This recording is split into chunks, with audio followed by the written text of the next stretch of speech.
Imagine you're holding a $10 bill. You know it's worth $10 because it's backed by trust. Trust in the bank, the government, and the system. Now, imagine a world where that trust isn't built on central institutions, but rather on math, technology, and the collective agreement of millions of people. Welcome to the world of Bitcoin. But here's the question. How does it actually work? To understand Bitcoin, let's start with its essence. Bitcoin is a digital currency, money that exists online. But unlike regular money, it isn't issued or controlled by any government, bank, or institution. Instead, it's powered by a groundbreaking technology called blockchain, a system that keeps everything running smoothly, securely, and transparently. Think of blockchain as the beating heart of Bitcoin. Alright, let's break it down. Imagine you're sending someone a Bitcoin, or even just a fraction of one. There's no physical coin. It's just a digital transaction. This transaction contains 3 pieces of information: your Bitcoin address, the recipient's Bitcoin address, and the amount you're sending. But how can we trust this transaction?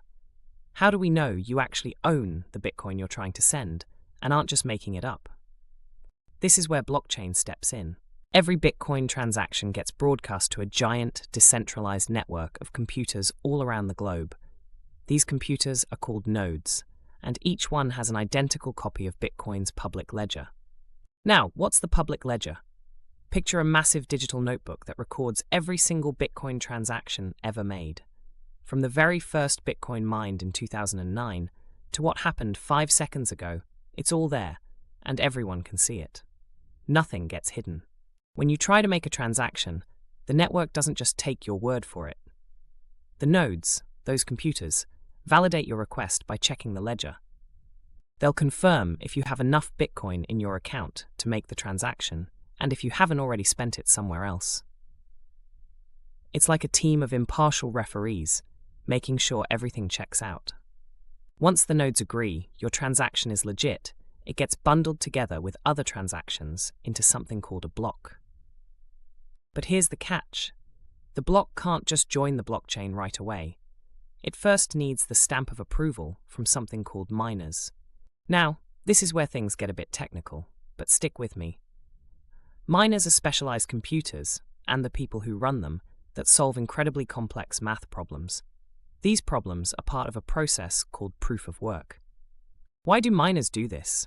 Because when they successfully solve the puzzle and add a block to the blockchain, they earn a reward: freshly created Bitcoin. That's how new Bitcoin enters the system. It's like striking digital gold. But why the puzzle? Couldn't you just add transactions to the blockchain without all this effort?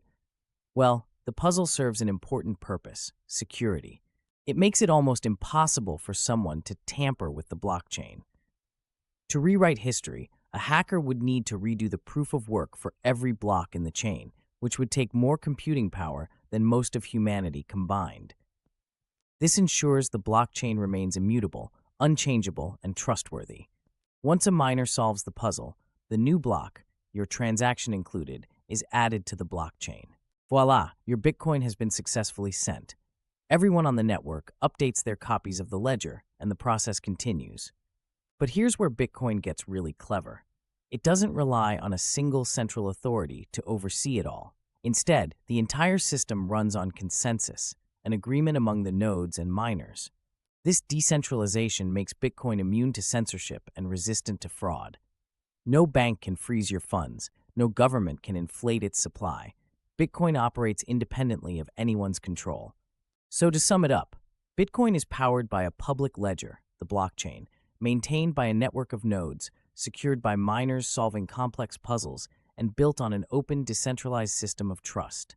It's money for the digital age, designed to be secure, transparent, and most importantly, free from traditional middlemen. Of course, the world of Bitcoin is more intricate than just this. There's volatility, scalability, and energy concerns to consider. But the core idea remains. Bitcoin has reimagined what money can be, replacing trust in institutions with trust in math and technology. And who knows, perhaps one day Bitcoin or something like it could become the future of how we all transact. After all, the possibilities are still unfolding, one block at a time.